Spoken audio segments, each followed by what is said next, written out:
Every day he wakes up looking in the mirror going, like sands through the hourglass, so are the days of our lives.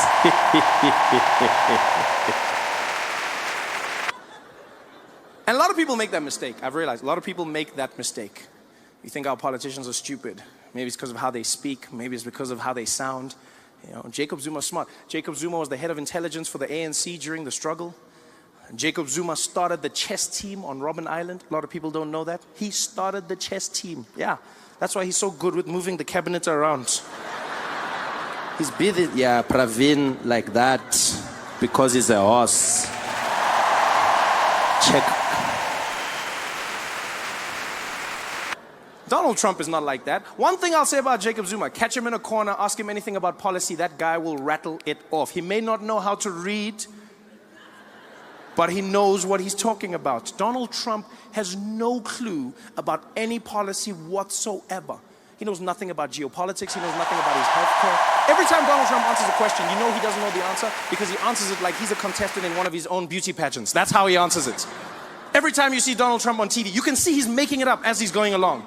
They'll be like, Mr. President, can you tell us about your healthcare rollout and how pre-existing conditions are going to be covered? I know. We're going to have so much coverage, folks. The best coverage. All the best. But how is it going to work? It's going to work. It's just going to work, folks. It's going to work. It's going to be done. I'm going to do it. It's going to be done. And the people in South Africa and Iraq and the countries and health and insurance. And we're going to do all the things healthy with the money and also thank you.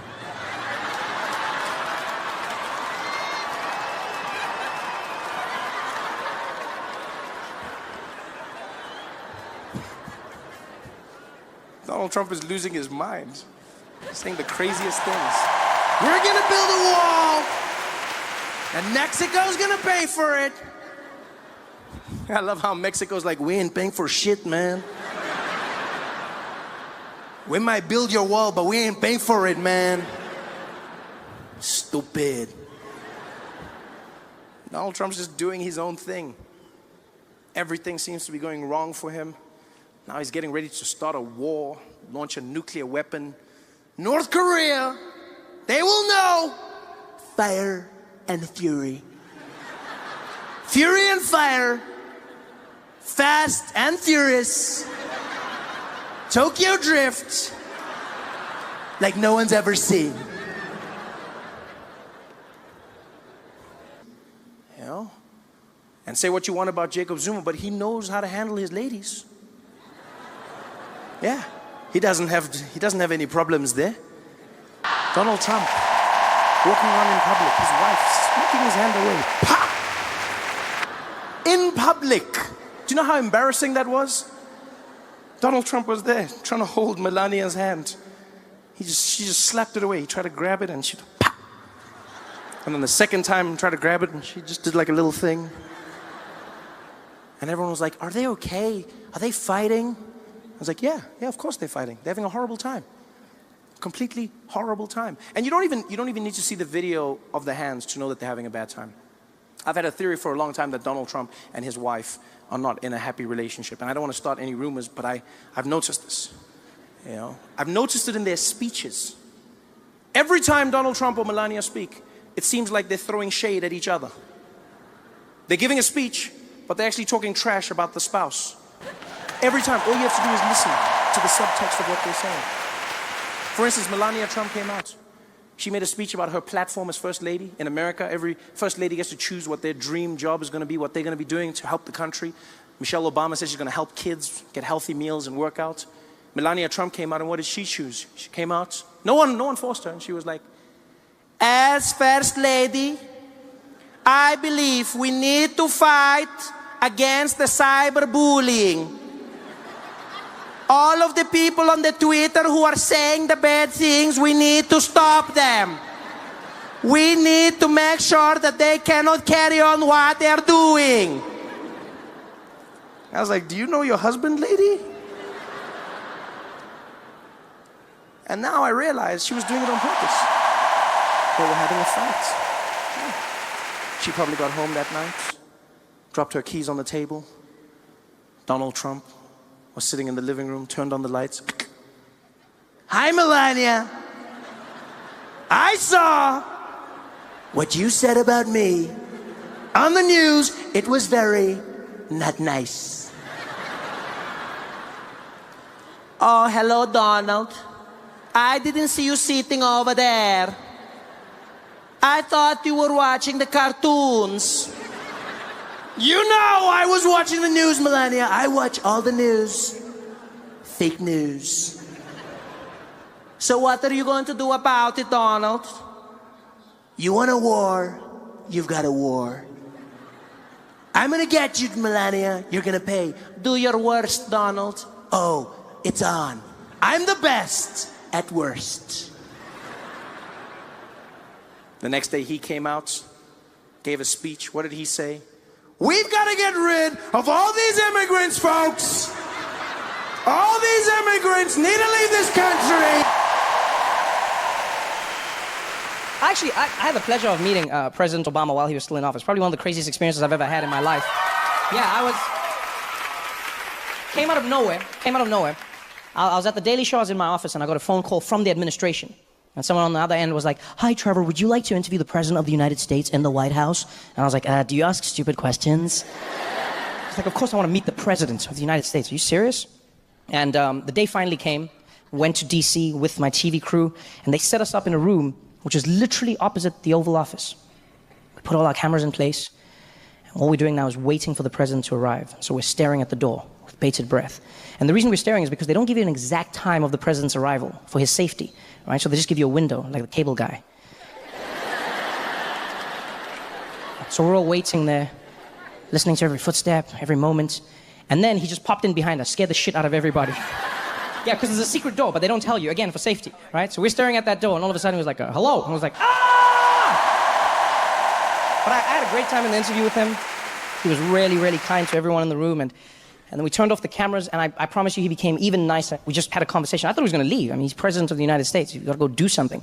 And he just chilled for a bit, you know, and we spoke as human beings, and it went really well until he turned to me, and he said, Trevor, you know, I got a show that I'm doing in a few weeks, a little thing that I thought maybe you'd want to pop by and perform, if you don't mind. I said, Mr. President, I would be honored. You just let me know when and where. What's the show going to be for, sir? He said, oh, well, Trevor, I'm doing a little thing for my AIDS, and I thought maybe you'd want to be there. I said, I would love to. Thank you. I'm sorry, a show for what? He said, for my AIDS, Trevor. I said, you have AIDS? Because I had just looked at the President of the United States and asked him if he had AIDS. And you know what the worst thing is that he was nice to me as well?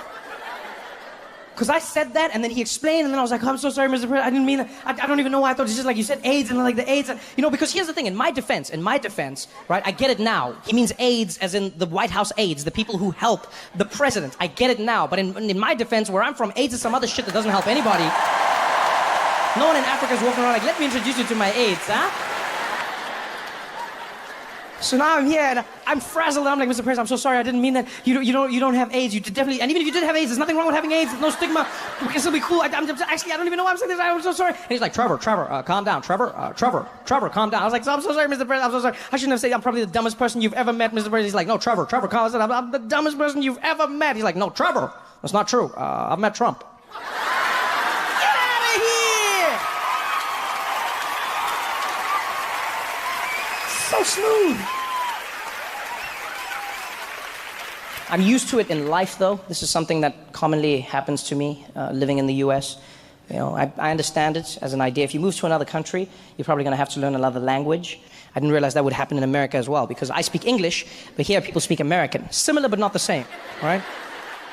So like small things change, small things, and I accept that small things change, like pronunciation. For instance, the thing you drink, I call that water, yes, water. In American, you say water, right? Water, yeah. I say water because there's a T in the word. Right?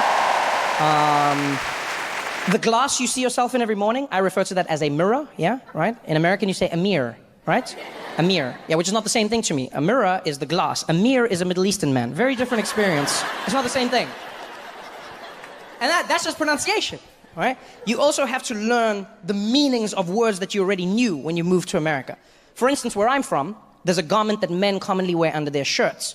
It's white and it's sleeveless. Yeah? Where I'm from, we refer to this as a vest, okay? I've now learned in American, it is known as a wife beater.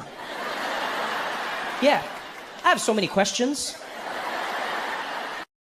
You know, the worst thing about the Guptas for me, other than the blatant corruption and the state capture, would have to be the fact that I felt betrayed by my president.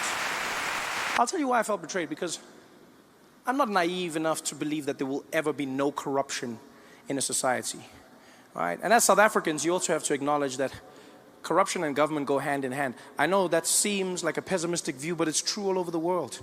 Don't be fooled by first world countries where they go like they don't have corruption. I don't care if it's Australia, I don't care if it's Canada, there's corruption. They've just found ways to legalize it, they've found ways to obscure it, but there's corruption. The difference is, though, we need to get good at functional corruption. Our corruption is extreme, guys. We get a tender for 10 bridges, we build nothing. No, guys, build 9, still 1. Bridge, my man, what happened to the bridge? It was supposed to be there, just imagine.